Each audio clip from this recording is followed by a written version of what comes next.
You're listening to Navigating the French on Paris Underground Radio. For more great content and a bonus episode of Navigating the French, please join us on Patreon.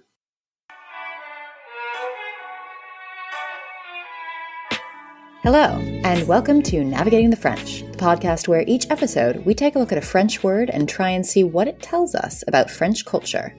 I'm your host, Emily Monaco.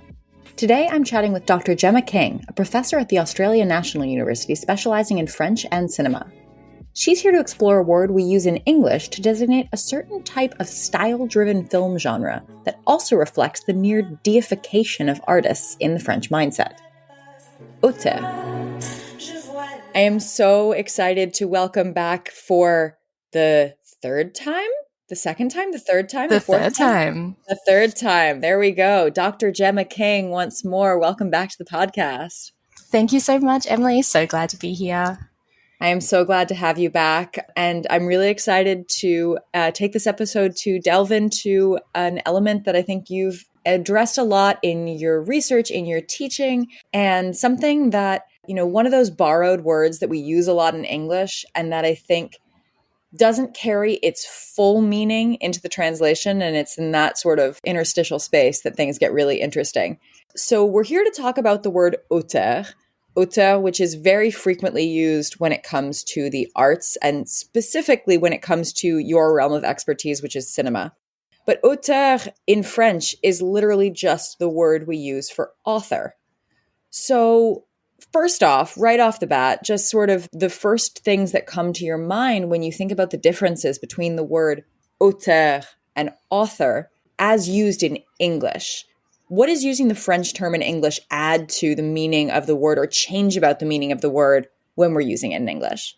Great question to start, because I think it is essential to bring translation in from the beginning, because we do have the word author, so we don't really need auteur in English, right? Like the literal translation in the dictionary of auteur into English is author and vice versa.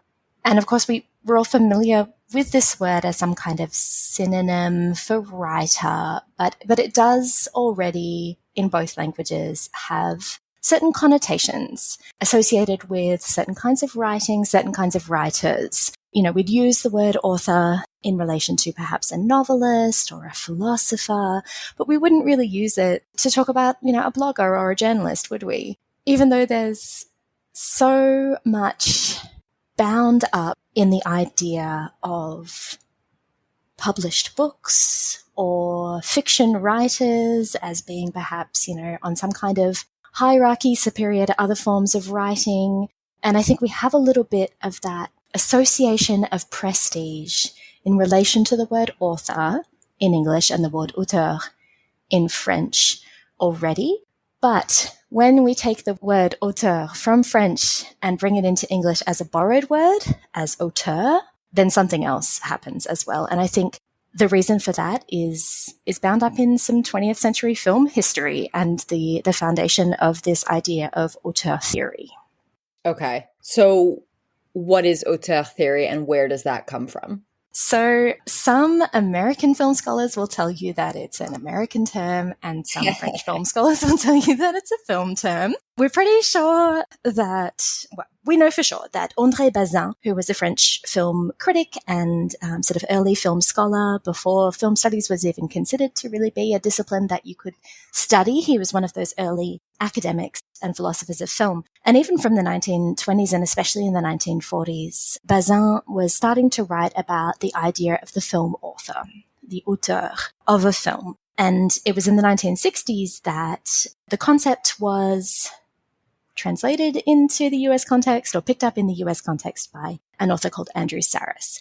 So we have this term circulating around the sort of 20s, 40s, 50s, 60s of an auteur as somebody who is sort of on a practical level the director of a film. But that's not enough. That's like saying, a blogger is a writer and a director is a film, the person who makes a film. Whereas an auteur is considered to be a person with a recognizable artistic signature, a specific individual style, a significant creative control over a film project. And as a result, you can sort of, as a viewer or a critic, see an evolution or a pattern in their body of work. So if we go back to Saris, his sort of favorite example in the 1960s was Alfred Hitchcock. So, Hitchcock has recurrent themes. He's often got very similar kinds of characters, often uses the same actors, specific kind of cinematographic techniques and imagery and style. And if you're watching a film, you can kind of tell if it's a Hitchcock film, right? And Bazin started to really more deeply theorize the auteur in the 1960s as well, in relation to the New Wave, or the Nouvelle Vague, which was a movement during the 1960s in France, where a group of mostly Parisian, young, white, mostly male, French directors started to create these really innovative, really kind of shocking, experimental, unusual films about daily life and real people, with often improvised dialogue and non-professional actors and really sparse scripts and sort of existential themes, and borrowing a little bit from film noir and turning that on its head. And so we started to have in the 1960s this really kind of radical new wave of filmmakers like Jean-Luc Godard and François Truffaut, Agnès Varda, Éric Rohmer, Claude Chabrol, that Bazin was actively calling auteur at the time, and distinguishing them from the kind of hack directors that had come before, in his view. Mm-hmm.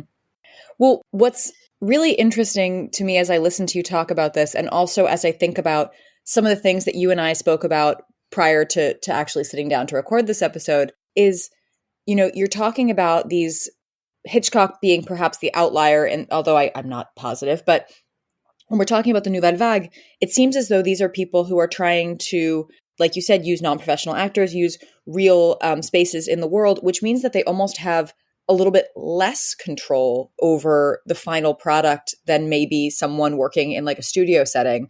And yet, when we talk about auteur, the topic that you brought up, which I think is really important to discuss in this sort of dichotomy between, you have auteurism, I don't know how to pronounce that. Auteurism or auteurisme. I don't know how to pronounce it in a French accent or an American accent, which you were saying implies that the director is, fully in control of the film. And yet some of the most palpable examples of film d'auteur, the style is associated with the auteur, but the people and the settings that are used to make the film almost seem like it's kind of meant to look or feel almost ragtag, or like got thrown together, and it's really, really authentic, and it just happened that way. I don't know if I'm misconstruing this comparison, and I don't know what you think. No, not at all. I think that's a paradox that's inherent to the whole concept, and you're absolutely right that there's a preference or a penchant for authenticity, as you say, and also spontaneity. So often, for example, in these earlier films, directors would give a lot of freedom to the actors to, take a scene in the direction that they wanted to, or to shift the dialogue, or to incorporate something, real that was happening in the street. I think that all was sort of a source of pride for these directors, and wasn't considered to be like a distraction from their vision, if we want to use that word. I think when I say creative control, I'm really talking in financial terms. So these directors were making really cheap films with cheap cameras, with actors that didn't have to pay a lot, and they weren't working in studios.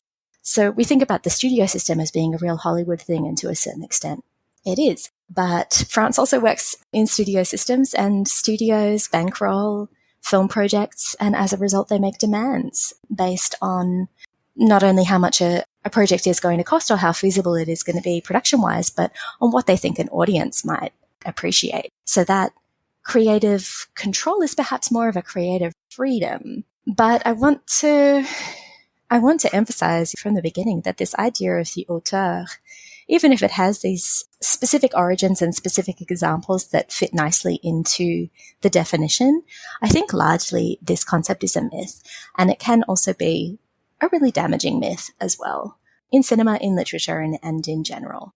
In what ways do you think it's damaging? Because it minimizes the impact and the input of all the people who contribute to the film, who aren't the auteur, the author of it, or in some other sort of way? Yeah, so definitely in that sense, I think talking about a director as an author of a work really suggests that they are the sole creator or the primary visionary or, the single person who is responsible for the final product. And of course, we all know that that's not true. Films are the products of their directors, but also of their actors, of their producers, cinematographers, editors. And, as we've come to appreciate more, I think in recent years, people like composers and makeup artists and set designers and every creative project is a collaboration. But, as opposed to imagining a novelist in their sort of writing room tapping away on their computer, I think it's really quite impossible to think of a film as being created by one person and thus as having a single author. But the real reason that I have you can probably tell that I have a bit of a problem with the concept of auteur theory, even though I use it in my work all the time, because I think it still has value and it still helps us to understand, if not what films mean, but at least how they're understood and how they're circulated in the world. I think we use auteurism in cinema all the time, and it has a place. But there is so much hierarchy and prestige tied up in the idea of the singular, visionary, creative auteur. And yet there is a long exclusionary history of the film industry, film criticism, filmmakers, audiences having quite a narrow idea of who is allowed to be an auteur. And are you speaking, I know you cited Agnès Varda as an example of someone. Are we talking about basically this is mostly straight white men? Or what do you see as being the sort of crux of the issue with who's allowed to be an auteur and who's not allowed to be an auteur? Yeah, you hit the nail on the head. It's, most of the people that have been quote unquote allowed to be auteurs in the past century are people like, Martin Scorsese or Steven Spielberg, Quentin Tarantino, Francis Ford Coppola, Jean Renoir, like David Cronenberg, like Jean-Luc Godard, all of these men who are often French, American, or sometimes Canadian, who have been afforded access to this very exclusive and expensive creative industry. But of course, you mentioned Agnès Varda, who, even if she was the only significant woman filmmaker in the Nouvelle Vague, like she's been immensely, immensely influential. And of course, ever since the 1980s, 1990s, we've had people like Spike Lee in the US. We've had people like Akira Kurosawa from Japan. We've had Claire Denis from France. And we've had Ousmane Sembène from Senegal and Francophone West Africa. And we've had diverse auteurs over the decades, but often it's been so much harder for them to gain access to this club. And they've often been considered kind of exceptional cases rather than the norm. And that is changing. But I think the term auteur still carries a lot of this baggage. And so, the work that I've done on this area, I'm interested in interrogating, why we're so interested in the figure of the director, and also in opening up dialogue about alternative kinds of auteurism, alternative kinds of creators who we are beginning to see in multiple world kind of contexts, not just France and not just the US. If you're enjoying this episode of Navigating the French, you may also be interested in our sister podcast, Romancing in Paris, which delves into love, lust, and so much more in the City of Light. Navigating the French will be right back after a word from our sponsors. And now, back to Navigating the French. I think one element of this that really stood out to me, whenever you and I both spend a lot of time thinking about language, and one of the things that stood out to me when I thought about us using the word auteur to describe this very specific sort of filmmaker who does entertain the illusion of wielding a huge amount of creative power over the project, is this idea of power and the power that's baked into it. And then the way in which the French perceive their artists and have perceived their artists for a very long time, whether they're filmmakers, painters, writers, as almost putting them on this pedestal of perfection and excusing, to a large extent, their misbehavior. I mean, people who've been under the watchful eye of a lot of folks who are having a reckoning with this in the Anglophone world have been pardoned or excused a lot in France, where it almost seems as though, well, he or she, but mostly he, is a creative genius. So if they're also an asshole, that's okay. Do you feel like there's that placing people on a pedestal and making artists bigger than men that's in any way sort of wrapped up in this use of this word in English? Yeah, absolutely. And I think bringing the word power into it is really crucial. So that's actually really helpful. Thank you, Emily. Yeah, I mean, it's been quite remarkable to watch the past 10 years or so unfolding in the American and French cinema industries and elsewhere, of course, but it's been really, really highly concentrated, I think, in Hollywood and in France. And the different ways in which these industries and audiences respond to the Me Too movement or the Balance ton port movement in those different cultural contexts. I mean, I don't want to give too much credit to Hollywood because it took so many women and men coming forward to denounce such sort of abominably guilty people as Harvey Weinstein and Bill Cosby. So it took those kinds of really extreme examples for an industry that had always known that it had a problem with violence, sexual violence and abuses of power. That's been known about Hollywood since its inception. And so, it really took a lot for industry and audience to turn against these predators.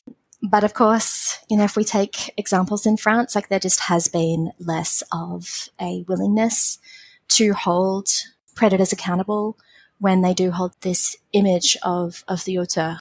So, I mean, I think that the classic example in this context would be Roman Polanski, Polish-born director who had done some work in France before going to the States, but in the mid-20th century was like a very active auteurist filmmaker in Hollywood. I mean, he's the director of Rosemary's Baby, which is probably the film that's forced me personally to sit with this idea of the separation of art and artist the most, partly because I'm just a huge horror fan and I love the film, but also because I think it's a cultural touch point for people when thinking about this issue. A film like Rosemary's Baby is so much more than its director, but it is also so intrinsically tied up in its director's problems with violence against women and violence against children. So it's a sort of a really tricky example. And we have really struggled with reconciling the quality or the importance of Rosemary's Baby with the crimes of Roman Polanski. And of course, Roman Polanski has been wanted for child sex abuse in the States for decades, and as a result hasn't traveled there since he left in disgrace. But Polanski actively and continuously works in France and has created many French films over the preceding decades and has been highly lauded in France for his, not just for his historic films, but for his recent ones. So I also, however, don't want to suggest that there hasn't been any backlash in France to people like Roman Polanski, and it's not as simple as that. So, for example, at the 2020 César, the kind of national annual film night, the awards night for French cinema, Polanski was up for Best Director, maybe it was Best Film, for one of the two kind of most prestigious awards. And a number of French actresses and directors, namely Adèle Haenel, stood up and left when his name was announced. Famously walked out on Polanski, who wasn't there, and on the César Academy for continuing to support him. So, again, it took women actresses, and it took women actresses who had already come out as victims of sexual abuse in the film industry to make a stand. But they did, and as a result, the César selection committee was dissolved and reconstituted in response. So that was a very long answer to your question, which is that, yes, I do think that there is more hesitation to hold problematic auteurs accountable for their behavior, but that it does happen and that it is happening more. And Google has told me that it was he was up for Best Director, which I think even in the context of our conversation makes it even more of a reckoning. You know, It's not just about the film, it's about him, recognizing him and his work as the director. And that's a really excellent point. I'm curious, I almost feel like in the States, we have this desire, or there's an in-baked desire to want to be a star. And in France, it's all about the art. And so I wonder if that desire to create art and this almost mystical laud that we put on our artists just by virtue of the fact that they create art means that we are more likely to forgive, more likely to cultivate this separation of art and artist in France? Or is it just something that is taking a longer time to get here, but we're eventually going to have the same reckoning and that same division and that, you know, the same conversations that we're having around Me Too in the Anglophone world in France? Or is there something deeper? I mean, I would love to be able to present myself as the expert on this and give you a definitive answer. But no, I think, you're really onto something there with it being a dual issue of time in some sense. I think Balance ton port came a little too early for the French to be ready for it in the way that Americans were ready for Me Too. And, you know, we also saw this in 2020 with the sort of intensification of the Black Lives Matter movement in the US following the deaths of George Floyd and Breonna Taylor, and how those were really explosively and passionately taken up in France at the same time, but to the great confusion of many kind of French journalists writing about the issue at the time, you know, feeling perhaps that there is some kind of socio-cultural inertia around social change in French society. And that does, I think, really impact the kind of the art that gets made in France and the kind of art that sells well and is awarded in France. And of course, as we're recording this is happening again in France with really widespread protest movement against the murder of another young person of North African descent in Paris at the hands of the police. So I think, you know, in certain ways, these inclusive or progressive social movements against traditional forms of violence happen in France at the same time and in certain ways, in the same ways than they do in the US. But in other ways, I think there is, it takes longer for discourse to evolve, for progressive discourse to evolve in French society than in the US. In terms of upholding the auteur as a kind of mythic figure, I think this is a particularly French impulse. I do agree. Mm-hmm. I do. Yet we are so slow to let go of people like Quentin Tarantino in the US, though. I think that in these two cultural contexts, we see a similar grappling with a desire to uphold progressive or exciting or quality films and also a desire to hold our public figures accountable. So I think perhaps we have more in common than we think. That's fair. I mean, I'm curious to see how this is going to unfold for past reckonings, though, in France, because I feel as though, you know, we're definitely reckoning with people who are still out there and still working. I'll be curious. I mean, Hannah Gadsby just curated an amazing show about Pablo Picasso, who, you know, was problematic. Dali, very problematic. Lots of, you know, 20th century novelists in France who went and took advantage of sex trade and sexualized minors in foreign countries and wrote about the experience and have yet to sort of be quote unquote canceled for it. And I'm wondering if that sort of reckoning with these artists that we've placed on such a high pedestal in our past in France is something that the French would ever do or would ever be interested in doing, given how long we've held that separation of art and artist. Yeah, that's a great question. I did follow diverging discourses around Michel Foucault. I think it was earlier this year or perhaps last year when sort of information came out about behaviors of his that, you know, former students and others have recently criticized. You know, I think that, it was interesting to see how kind of Schadenfreude style sort of jubilation that there was in a lot of English language coverage of the matter. Like, even Foucault can't be held to the standard that we've held him to for so long. Whereas there was, I did see a lot of kind of dismissal and resentment of that topic in France. Perhaps Foucault is just too adored to be held accountable. I'm not sure.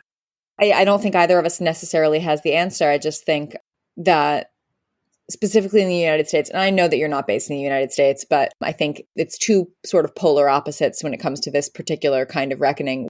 The French have been willing to disinter their people of power to make a mockery of them. I mean, they dug up Henry IV and beheaded him. Yeah. So we're okay with doing it with our monarchs, but I'm not sure that the French, given how much they've often lauded their artists in the past, I'm not sure how willing.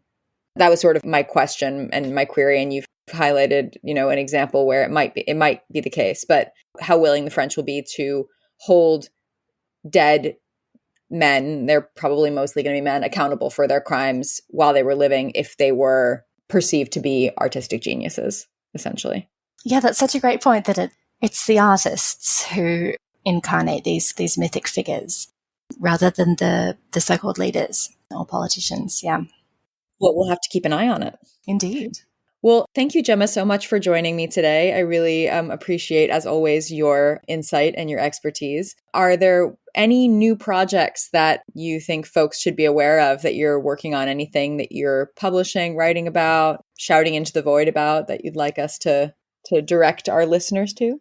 Yes, I have been shouting into the void. I have been signing into the void. Ooh. About a new project that I actually officially started this week. It's called Sign on Screen, and it's a large-scale collaborative research project and hopefully in the future a book that is tracing the rise and change of sign language cinemas and screen cultures in general. I'm looking at the representation of different global sign languages on screen in film, television, YouTube, everything. So that is what I'm working on at the moment. That's so exciting. I love it. And hopefully I'll put a link to, is there a link that I can link to yet? Is there something out there? Yes, there will be a link. Yes. Okay, amazing. So there will be a link. And you can find out more about this very exciting project, very important project, and hopefully we'll have a chance to.